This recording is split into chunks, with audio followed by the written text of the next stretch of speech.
Et bonjour à tous, on se retrouve aujourd'hui pour cette troisième et dernière partie, la troisième partie longue de ma vie.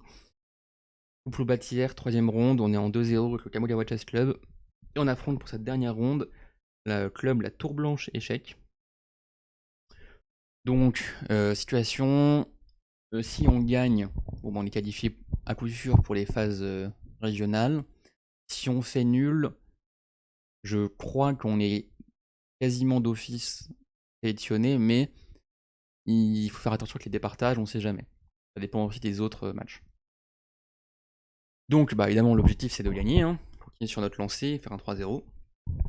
Je me retrouve avec les blancs. Donc, au tout début de la coupe, avec le 4ème échiquier, on était du même elo, 1199. On avait le choix de se répartir comme on voulait entre 3ème et 4ème échiquier. Du coup, on a fait le choix, lui ça le dérangeait pas. Lui, il avait du coup doublé les noirs. Sur la première et troisième ronde, il jouait les noirs, et la deuxième ronde, les blancs, et moi c'est l'inverse. Blanc sur la troisième et troisième ronde, ça m'arrangeait plus, parce que j'avais vraiment peur, mais j'étais beaucoup moins confiant sur des 4 D5 avec mes ouvertures avec les blancs. Donc c'est en confiance où j'arrive dans cette partie. En plus, bah moi j'ai eu le temps quand même de souffler avant ma dernière, par rapport à ma précédente partie, parce que elle a fini rapidement. J'ai dû avoir au moins 1h30, hein, petite heure et demie on va dire, entre la fin de ma partie précédente et maintenant. Donc ok, je suivais les parties de mes coéquipiers, mais c'est quand même beaucoup moins fatigant que de jouer. Là où par exemple, le joueur sur le deuxième échiquier de mon équipe, il a fini cette finale de couleur opposée longue à la dernière ronde, et il n'a que 15 minutes pour souffler avant cette ronde à 16h30. Donc je suis quand même un petit peu frais, même si c'est la fin de journée, et qu'on s'est levé tôt et qu'on a déjà fait 2 parties. Là quoi, 3 heures de jeu dans les pattes. Mais bon, on a envie de gagner pour le club. Et puis moi j'avais envie de faire quand même une bonne partie, parce que je me suis dit bon, première ronde, une partie correcte, je me suis fait attaquer, j'ai sauvé la nulle. Deuxième ronde, j'ai gagné sans trop de difficulté contre un adversaire qui n'a pas mis beaucoup de résistance. Du coup j'avais envie de faire une bonne partie, une victoire, une vraie victoire convaincante. Donc bah écoutez, je propose qu'on plonge dans cette dernière ronde contre donc Clément Chapalin, également non classé. Donc on ne sait pas à quoi s'attendre. J'avais vu, d'aller voir un petit peu, hein, comme je suis, les résultats précédents. Et sur la première ronde, il avait gagné contre un joueur à 1400 quelque chose. Donc je me dis, ok, c'est pas un plot, il sait jouer. Donc il va falloir être concentré pour cette dernière ronde. E4, sans surprise, j'envoie. Et ok, Tessilène, je suis prêt. E4-5, j'aimerais beaucoup. Français, j'ai révisé la veille un petit peu, parce que ça me faisait peur aussi. Caro-Can, j'ai eu le matin. Et il m'envoie cavalier C6, la Nimzovich. Bah, je suis déjà à nouveau hors prépa. Bon, bah, j'essaye de jouer. Généralement, parfois, on me joue. J'ai déjà rencontré 2-3 fois quand même en blitz sur internet. J'essaie dans ce cas de retransposer dans une ouverture que je connais un peu plus. Donc je pouvais faire cavalier F3 ou D4 ou quelque chose. J'essaie de jouer cavalier C3, faire le miroir, et je me dis, bon, bah, généralement, ils peuvent faire cavalier F6, je vais faire cavalier F3, c'est un peu une 4 cavaliers. Bon, voilà, pourquoi pas. Il joue E5. Bon, moi je joue cavalier F3 pour cette 4 cavaliers, ou alors, selon son prochain coup, peut-être un peu marlou, retomber dans une écossaise qui est mon répertoire. Et sur D6, je joue D4 pour justement retomber dans une écossaise. Là, c'est à la fois soit une écossaise, soit une Philidor, c'est un peu compliqué les noms d'ouverture. Et il fait. Je prends D4. Kai prend D4. Et là, je me dis ça va. Une écossaise qui. Ça ressemble à une écossaise quoi qu'il joue. Et là, il fait cavalier prend D4, dame prend D4. Et là, je me dis, mais je suis vraiment dans mon écossaise. Alors, regardez bien la position. Je vais vous montrer comment on y arrive dans une écossaise classique. 4-5, cavalier F3, cavalier C6, D4, on prend, cavalier prend. Et sur D6, le bon coup que moi je joue, c'est cavalier C3. Et bah si je reviens à la position, c'est la même, exactement la même. Donc j'ai retransposé dans une variante de l'écossaise, et je sais que c'est une mauvaise variante pour les noirs d'échanger comme ça en D4 tout. Donc là, ok, je suis assez confiant. Généralement, et la suite, c'est le cavalier F6, on met le fou en F4, ensuite il joue, je sais pas, fou E7, et on fait le grand roc, et on attaque cette colonne avec le pion E, et ok, bon, tout ça c'est théorique, je me dis, je connais, je suis assez confiant, on y va. Là, il me joue dame F6. Alors, je connais dame F6, mais pas dans la ligne avec les échanges, je connais dame F6 dans une variante plus classique. Et du coup, là, je sais pas. Là, je commence à réfléchir un peu, je me dis, bon, j'ai pas forcément envie tout de suite de faire un dame prend F6 pour laisser le cavalier venir avec un tempo sur le pion, ça donne pas envie. Comment je fais pour éviter l'échange des dames? Et de me dire, ok, est-ce que je peux la bouger en attaquant autre chose? Si elle bouge pas en B4, ça peut menacer un peu le pion B7, pourquoi pas? Revenir en E3, ça me tente pas. Parce que c'est la case du fou normalement dans mes écossaises. D3 non plus, c'est la case du fou dans les écossaises. Ça me tente pas. Dit bon coup forcé, peut-être dame A4. Mais dame A4, sur fou D7, bon, je savais pas vraiment comment continuer. Ou alors dame A4, même un coup comme C6, je savais pas non plus comment continuer. Je réfléchis, je me dis bon, si je dois prendre la dame, cavalier prend, on peut faire F3, et ok, ça va. En tout cas, pas un avantage, mais ça reste une position jouable. Et là, je commence à avoir une petite idée. Donc, dame prend, cavalier prend, et je vois une petite idée. Au lieu de me précipiter sur F3, j'envoie cavalier B5, menace la fourchette, menace aussi juste de gagner le pion, donc sur par exemple tour B8 pour sortir de la fourchette, je gagne le pion sur échec. Et certes après, bon, mon pion E4 est en prise, mais bon, ça crée des problèmes. Et s'il doit bouger son roi en D8 pour ouvrir le pion, là maintenant je vais faire F3, et après je reviendrai en C3 ou en D4 avec le cavalier, et je serai très content d'avoir quand même au moins créé ce roi qui est déroqué. Donc je sors de la deuxième partie, mon adversaire s'est déroqué rapidement, et j'ai pu vite mettre la marche avant, on va dire, et ça s'est très mal passé pour lui, à cause de son roi en plein centre comme ça. Donc, si je pars là-dessus, ça doit être bien. Et là, il met son roi en D7, alors je trouve que c'est encore moins bien qu'en D8, parce qu'en plus, il bloque tout son fou de case blanche. Là, je me dis quand même, ça va pas être non plus un gros avantage, il n'y a plus les dames, donc ça va pour lui, mais c'est un petit avantage. F3, donc F3, j'ai mon pion, je pars peut-être des G4, H4 comme dans mes écossaises classiques.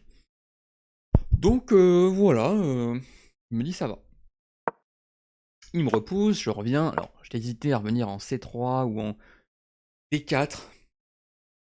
Je me disais en D4, quoi il sert mon cavalier? Il ne pourra jamais venir là, sur toutes ces cases. F5 il pourra, mais je sais pas. De toute façon, ça va pas changer grand chose. En C3, il vise quand même la case D5 qui est majeure. Peut-être revenir un moment en E2, en 2 F4. Si jamais son fou est en E6 pour attaquer, ça peut être des idées. Ah oui, non, C3. B5, je pense bien jouer pour lui. Il menace quand même de venir mettre la pression ici en B4, chasser encore mon cavalier.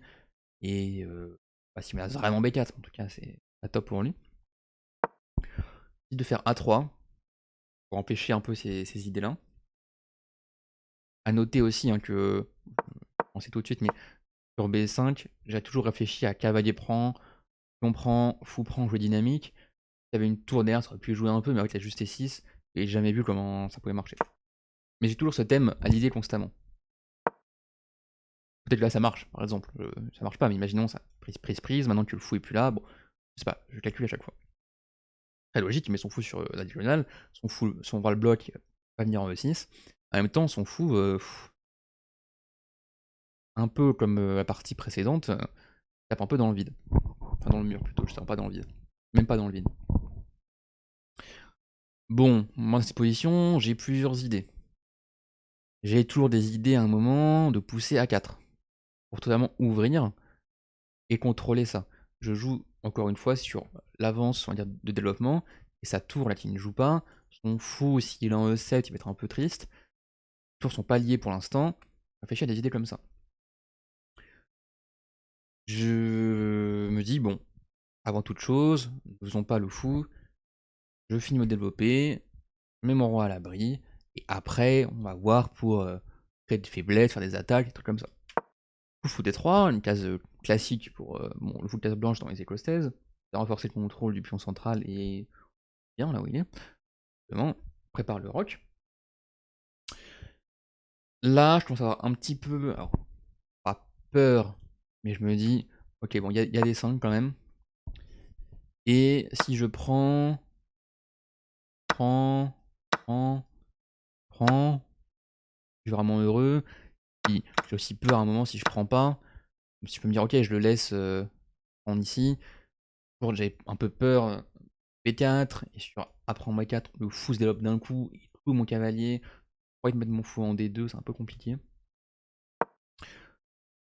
Donc j'ai un peu peur de ça. Heureusement ou pas, il joue H6. Donc il se dit, bah mon fou, jamais venir attaquer ce cavalier.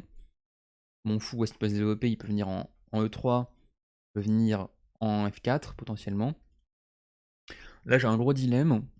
Est-ce que je fais E3 pour tout de suite prendre le contrôle de cette diagonale et que dans les éventualités où il fait D5, le fou puisse pas se développer dessus? Ou alors est-ce que je fais roc pour mettre mon roi à l'abri, même si ça créera ce thème de fou échec à ce moment-là? Je réfléchis un petit peu, je me dis, on met le roi au centre, lui il a pas son roi au centre, la tour pourra venir un moment quelque part, le fou il aura toujours une petite casse quelque part. Je me dis même un moment, je vais faire peut-être B4 un moment, pour empêcher son fou de venir en C5, et je mettrai peut-être le fou en fianchetto. Je me dis c'était pas mal finalement, tiens, fianchetto. J'attaque ici, c'est pas mal. Donc je fais près, je rock. Il fait tour E8, pas non plus trop compris son idée, parce que ça délaisse totalement la colonne A. Et là je commence toujours à réfléchir, ok, peut-être des A4, pour essayer de miner un peu, mais A4 il y a toujours B4, donc j'aime pas trop. Du coup je joue B4 moi-même. Je me dis ok, maintenant sur A4, il n'y a plus des B4. Et ici il fait A4, pion prend, tour prend, maintenant j'attaque 2 fois le pion A, et lui il a que son fou qui défend, il doit revenir avec la tour, mais moi je peux venir doubler avec une autre tour. Je me dis ok, bon c'est très bien pour moi. Et bah du coup il joue un bon coup dynamique quand même, maintenant il joue D5. C'était aussi une des idées je pense de mettre sa tour ici. Du coup il attaque 1, 2, 3 fois le pion. Et bah, moi je défends 3 fois aussi, mais ça me force à garder ces pièces ici. Si je veux pas prendre le pion, peut-être je laisse des D4 embêtants. Je sais pas trop, j'aime pas bien ça. J'essaie de prendre au moins une fois, voir quelle pièce il reprend, comment ça se passe. Prends le cavalier. Dis bon ok, est-ce que je prends, est-ce que je prends pas? Mon cavalier à moi, ici je le trouve pas très bien placé en fait. Peut-être revenir en E4, mais est-ce que j'ai vraiment envie? Est-ce que c'est top? Je sais pas, je me dis je l'échange.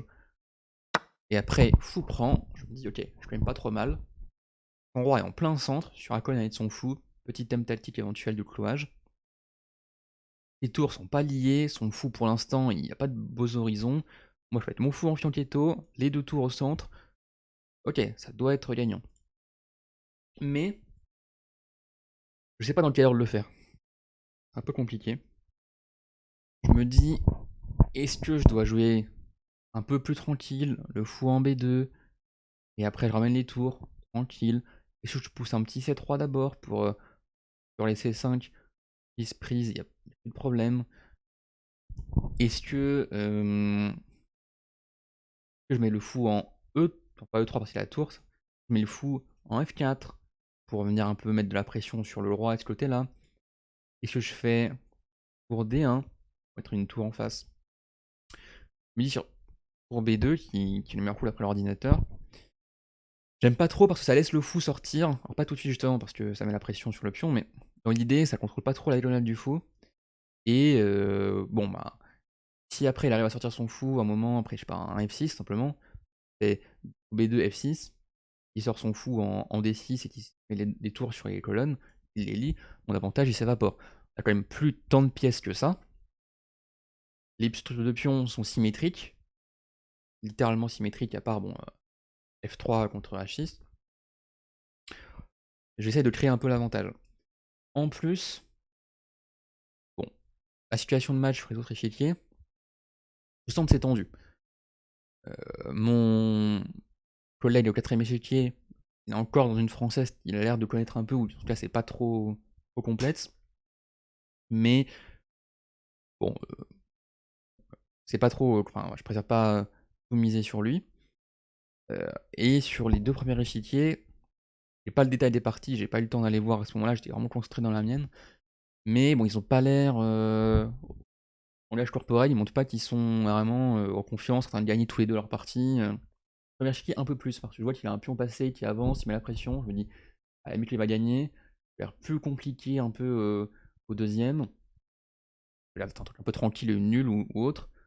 Je me dis: «OK, si premier échiquier ça gagne, dernier échiquier ça perd, deuxième échiquier ça fait nul». Moi je fais nul, ça fait nul au total pour le match et je sais pas si on est qualifié. Je me dis: «Allez, il faut essayer de jouer pour le gain». En plus, ça me fait un bon entraînement pour apprendre un jeu plus dynamique. J'essaye un truc un peu plus dynamique.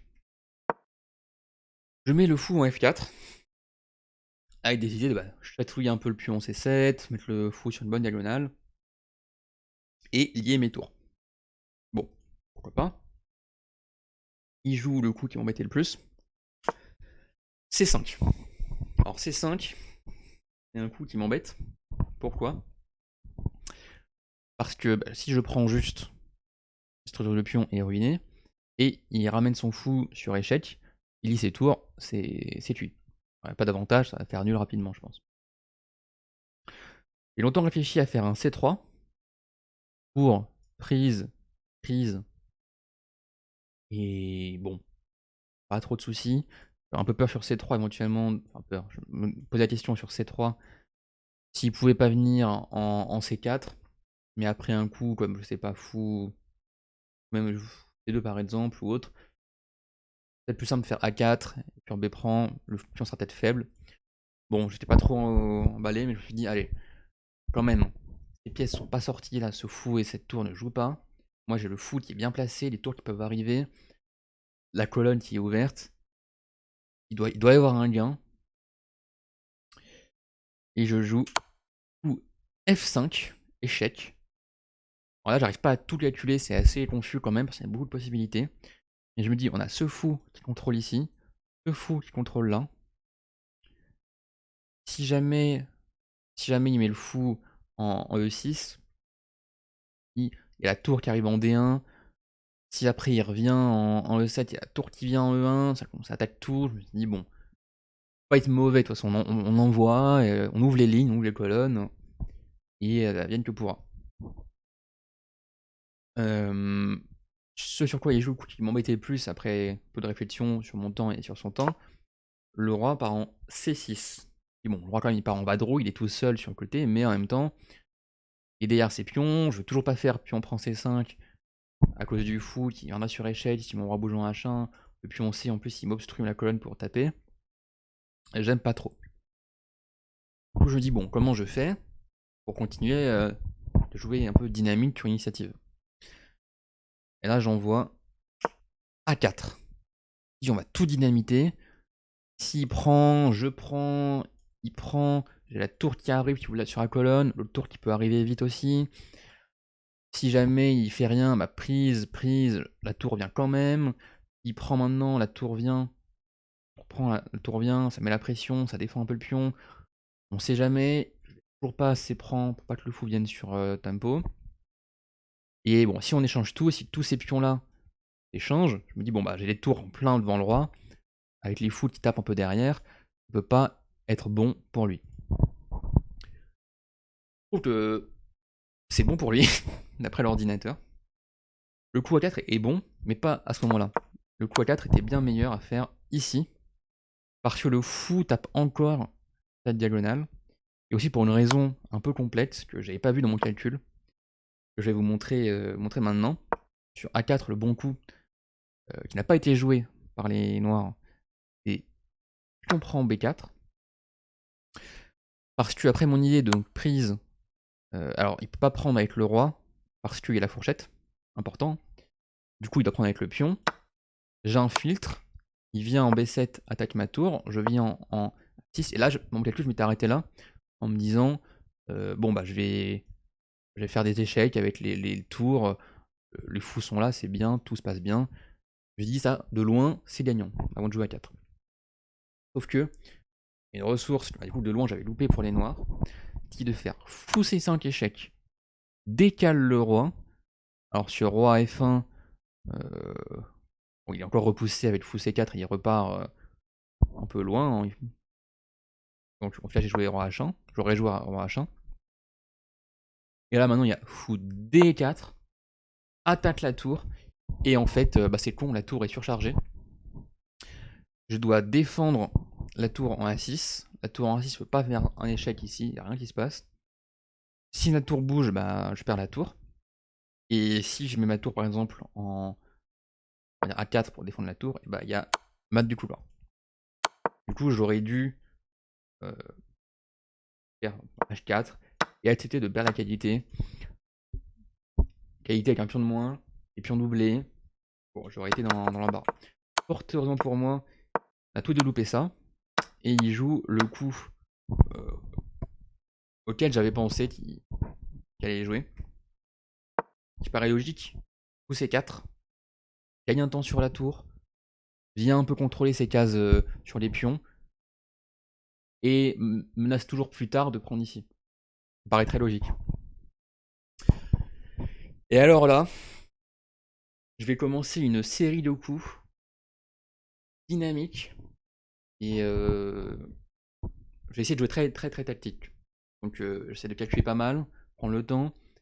La ronde commence à 16h30, là il est déjà peut-être 17h15, 17h30. Ça va faire 1 heure qu'on joue. La fatigue de la journée commence à s'accumuler, on voit à travers les fenêtres, la nuit qui tombe. Mais allez, on continue de faire l'effort. Ça, c'est toujours pas encore résolu la situation. Shiki à côté. Au 4ème Shiki, je vois qu'il commence vraiment à perdre. Je me dis, allez, c'est le moment, il faut gagner, on y va. Du coup, je joue la tour attaquée, je décale la tour en D1. Je me dis, bon, menace la fourchette ici. Et dans la partie, à ce moment-là, je calcule ou E2 peut-être. Et là, je vois des idées. Calcule un peu meilleur fou, mais déjà, bon, juste tour D2, si le fou, où est-ce qu'il va, quoi. Si jamais il fait, bon, on prend, là, j'ai quand même fou D7. L'ordinateur est pas si affolé de ça, parce qu'après, roi B7, prise, ça continue. Il y a fou C5 qui récupère après le fou. Ça reste quand même toujours bien pour les blancs, mais c'est compliqué. Mais j'avais pas prévu le tour D2. J'avais même réfléchi un moment à des coups comme pour D7, avec des idées de. Je calcule de manière un peu floue encore une fois. Si quel coup utiliser, je me suis dit, bon, il y a la tour qui peut arriver là, attaquer le roi, défendu par le fou, et avec un moment, un 5 bien timé, ça peut peut-être mener à un mat. Voilà, je me dis, le roi est quand même au centre un peu là, à découvert. Si jamais il joue, je sais pas, un coup comme ça, je me suis dit, la tour vient, le roi peut fuir ici en D5, mais bon, ça aurait demandé un peu plus de précision, mais j'étais quand même content. Bon, j'aurais réfléchi plus. Il se trouve qu'il n'a pas joué coup 2. Il a joué un coup intéressant que je n'avais pas vu à ce moment-là. Il joue G5. Là, je vise un peu le coup, je réfléchis. Je me dis, bon, ça laisse quand même la fourchette. Il récupère la pièce, il récupère la mienne. Ça reste un échange de qualité. Un échange de qualité. Mais bon, je commence à me poser des questions. Parce que je me dis, est-ce que mon fou, il s'en sort ou pas? Pas prendre en F7 parce que c'est contrôlé. J'ai quand même le pion B d'attaquer. Et le même thème que tout à l'heure, qui est un thème qui va rester pour le reste de la partie, ou presque, c'est toujours sur des prises à un moment. Ensuite, le fou qui vient en C5, échec, et la tour qui récupère mon fou si je viens prendre la tour. Je trouve ça me dire, zut, je vais arriver peut-être avec un pion de moins, j'en sais rien, je calcule. Je me dis, bon, on verra pour le fou. De toute façon, le coup, c'est ça. Je réfléchis parfois aussi, oui, à prendre là directement, faire prise, et maintenant faire échec, et prendre la tour en me disant, oui, très bien, j'ai en plus gagné un pion dans l'histoire. Sauf que, bah en fait, un truc que j'ai vu à ce moment-là, c'est le fou qui vient en G7, attaque la tour, attaque le fou. Pas de bol. Donc ça, heureusement, je l'ai vu. Je pensais vraiment à beaucoup calculer à ce moment-là, hein. Et vraiment, je sentais que c'était des moments critiques où il y avait peut-être des liens qui se cachaient. Du coup, bah, je fais fou D7, roi B6, prise. Et là, je réfléchis pas mal. Un peu des nœuds au cerveau. Parce que bah, je me dis justement comment je sors ce fou. Déjà, il y a toujours la menace de fou B7, fou G7 pardon, attaque la tour, gagne le fou. Ah, elle continue toujours d'exister. Il y a toujours pion prend B4 et après aussi l'échelle de ce côté-là. Donc, bon, dit pas top. Et j'ai quand même toujours une petite idée dans la tête. À ce moment-là, je réfléchis pas mal et là, je calcule pas mal de coups à l'avance quand même. J'essaie de vraiment prendre mon temps. À ce moment-là, il doit me rester 25 minutes à la pendule, je pense, quelque chose comme ça. Mon adversaire également. Peut-être un petit peu moins, j'ai mis la pression au temps un petit peu avant. Je me dis, bon, là, il y a forcément quand même un gain ou quelque chose. Réfléchissons et trouvons-le. Et pas vous aussi, si vous voulez de votre côté, avant que je révèle éventuellement la suite, si vous pensez trouver des liens ou pas, qu'il en est ou pas. J'envoie A5, un petit coup pour chasser le roi, et le mettre sur une case vulnérable. Alors j'avais des idées sur par exemple roi A7 ou roi B7, c'est-à-dire roi B7, de faire coup prend F7, coup prend F7, tour D7, récupère le fou, on va dire roi C6, prise, et maintenant, voilà, j'ai plus de problème. Ok, il vient prendre là, et j'ai une qualité de plus, je peux avoir de pions en moins. Après, voilà, ça joue. C'est mon idée. Sur roi A7 ou B7. Et il joue le coup qui empêche ça, à jouer à lui en soi, roi C7 du coup. Empêche pas la tour de venir tout de suite, mais fou prend, il n'y a plus de tour maintenant. Là on peut plus mettre la tour. Du coup, bah, je réfléchis, j'ai toujours mes problèmes, hein. Là c'était un petit coup à 5 comme ça, mais j'ai toujours problème de fou G7 ou de pion prend B4. Et là j'enchaîne toujours dans cette série de coups. On voit le puissant tour D7. Donc là, bon, si fait roi B8, je pense que je prends juste ici. Et c'est un peu comme tout à l'heure, tout va bien. Évidemment, la ligne critique, c'est sur roi C8. Et bah, je peux plus prendre ici parce qu'il prend la tour, tout simplement. Et là, bah, je continue mon va-tout. Je joue tour AD1 avec des idées. Par exemple, s'il prend maintenant, et bah, en fait, je le mate. Tour D8, roi B7, tour D7, roi C6. Et le fou joue ici un rôle crucial. Tour C8. Ça, j'avais vu. Donc, j'étais très content. Je me suis dit, bon, bah, let's go. Et bah, y a un coup que j'avais loupé de sa part. Quelques-uns, malheureusement, que je loupe. C'est fou E6. Attaque la tour, tout simplement. Je dois partir de la 7ème rangée avec cette tour. Et bah, je commence à me dire, ok, peut-être que je fais, je sais pas, tour A7, prise. Si je prends, il y a toujours fou là. Mais c'est pas si clair parce que, faut le voir, ça j'avais pas vu. Après roi H1, s'il prend le fou, il y a maintenant. Alors en fait, déjà, soit tour A8 pour récupérer la tour, mais moi sinon je pensais plus. Déjà, c'est au moins on récupère à la limite le fou là, donc ça reste quand même plutôt bien. Mais je trouve le meilleur coup et la meilleure continuation surtout. Tour D8 échec, force le roi en dehors.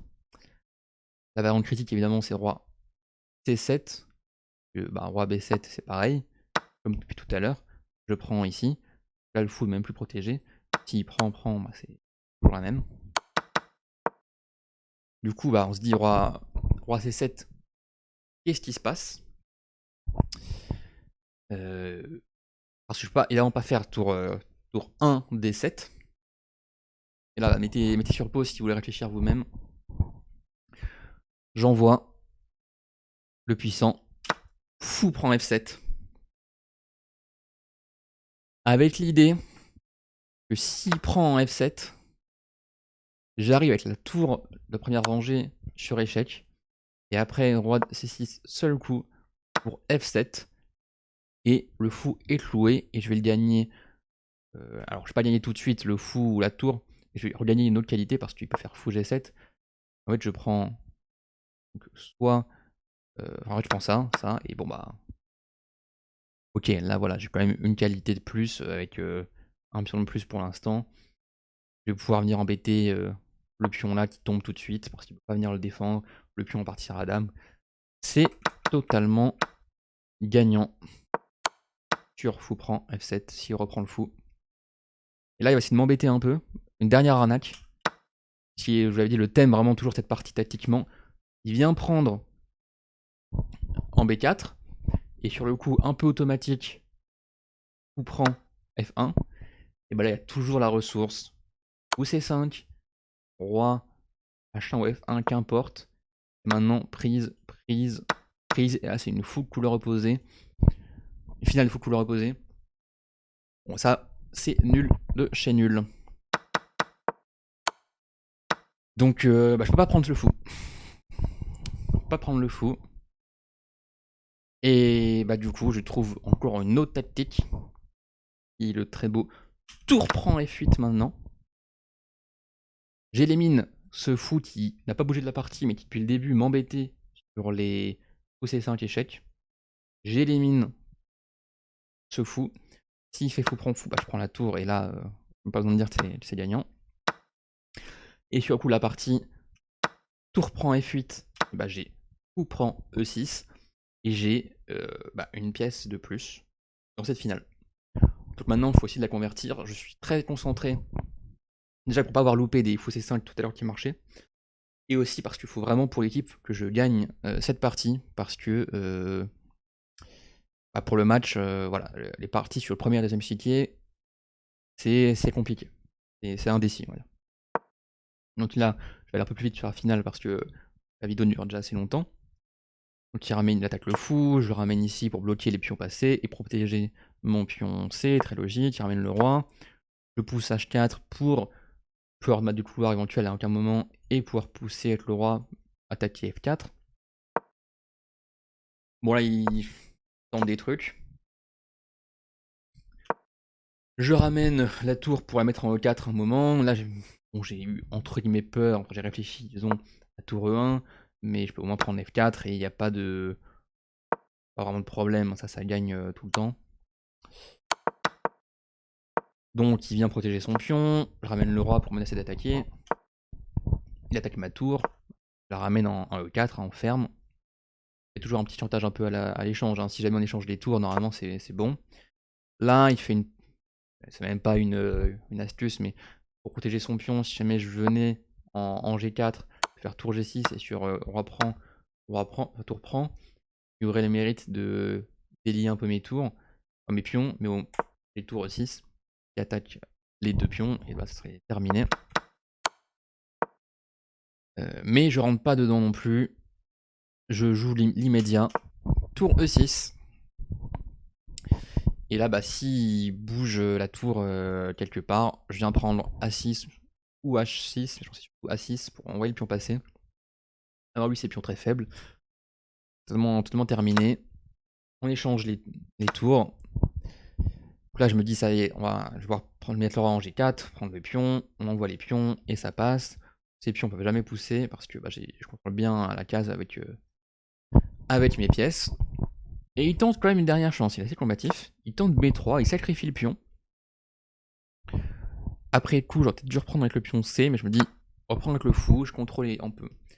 Et son idée, qui est pas si bête, c'est que il tente son va-tout en prenant le pion A5 et en jouant avec ce duo de pions passés.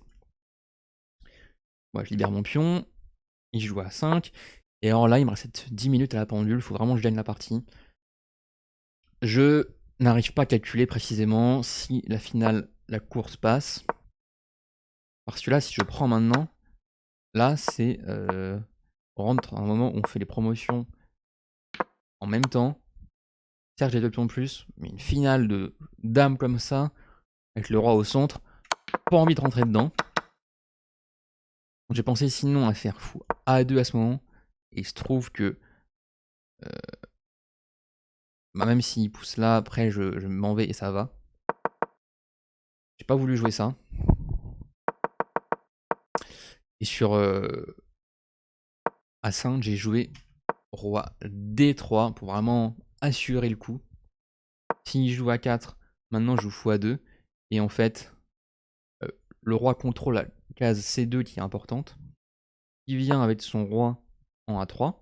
J'enlève le fou, je le mets en E6. Et en fait, si jamais il veut promouvoir ses pions, il doit pousser aussi le pion B. Et je vais pouvoir en échanger un avec mon pion C et sacrifier le fou contre l'autre. Après, ça part tout droit. Mais en faisant ainsi, je l'empêche de pousser A3 soutenu par un B4 ou quelque chose d'autre qui ferait qu'il pourrait avoir un pion passé A. Du coup, dans la partie, c'est ce qui se passe. Il attaque, je mets le fou en E6. Il ramène. Pousse G4, il décrit un pion passé éloigné.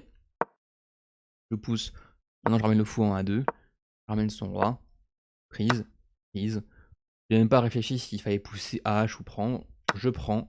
J'ai mon duo de pions passés impossible à attaquer pour le roi. Là, s'il vient en F5, je fais juste F4. Il peut jamais prendre F4 parce que le pion G part. Ou il tente son dernier espoir pour pas abandonner, peut-être. Il avait pas envie d'abandonner. Il pousse, je ramène le roi. Il n'y a plus aucune arnaque possible. Prise, prise, prise. Et là, il abandonne. Encore une fois, comme l'adversaire de la seconde ronde, il ne joue pas jusqu'à la fin. Il sait que je vais pas faire patte là-dessus. Donc, je gagne la partie. On va juste aller voir l'analyse, le passage en revue parce que moi je le connais, il est plutôt sympa. 97 de précision contre 82,6. Et surtout, vous voyez un peu un enchaînement de coups, très bons coups et 2 coups brillants à la suite. Après mon erreur à 4, ça gaffe, carrément une gaffe C5. Je joue tous les coups la main line pendant jusqu'à 8-9 coups. Quoi. La tentative, bim. Ça c'est le... Ils disent qu'il y a un meilleur coup, mais quand on regarde dans l'analyse, c'est le meilleur coup. Équivalent H5 d'abord, le meilleur coup. Prise. A5 maintenant, le meilleur coup. Tour D7, meilleur coup. Tour AD1, meilleur coup. Tour D8, meilleur coup. Et là, fou prend F7, coup brillant. Et juste après, dame... Oh, pardon. Tour prend F8, coup brillant encore. Donc bon, ça fait toujours très plaisir le soir quand on rentre et qu'on analyse la partie, qu'on voit que Scrum est quand même bien généreux. Avec une précision très grande en ouverture, en finale, avec les 2 points d'exclamation, et le milieu de jeu, les coups brillants. Donc au niveau du match, donc l'échiquier 4 ça a perdu, l'échiquier 3 donc j'ai gagné. Et sur les 2 premiers échiquiers, ça a gagné. Bon, il y a eu des gaffes de part et d'autre, mais ça a gagné. Du coup, on s'impose 3-1 sur ce dernier match. Du coup, on est la seule équipe en 3-0 et qui ont qualifié le club pour les phases régionales. Et bah écoutez, la vidéo dure déjà 39 minutes, je vais faire une conclusion très rapide. C'était mon premier tournoi en partie lente, mes premières parties tout court en partie lente. Heureusement pour moi, c'était la cadence la plus rapide des parties lentes en 50+10. C'est quand même sympa de prendre le temps de réfléchir et de calculer. Et en plus, quand les parties se passent bien, bah, c'est toujours mieux. Allez, bah merci à vous d'avoir suivi. Du coup, c'est 3 parties, et puis bah peut-être à bientôt pour d'autres parties longues, ou alors en tout cas pour le retour du Road to 2200 Chess Club Rapide, ou peut-être des parties pédagogiques en Blitz, ou alors des masterclass sur des thèmes variés. Allez, salut, salut!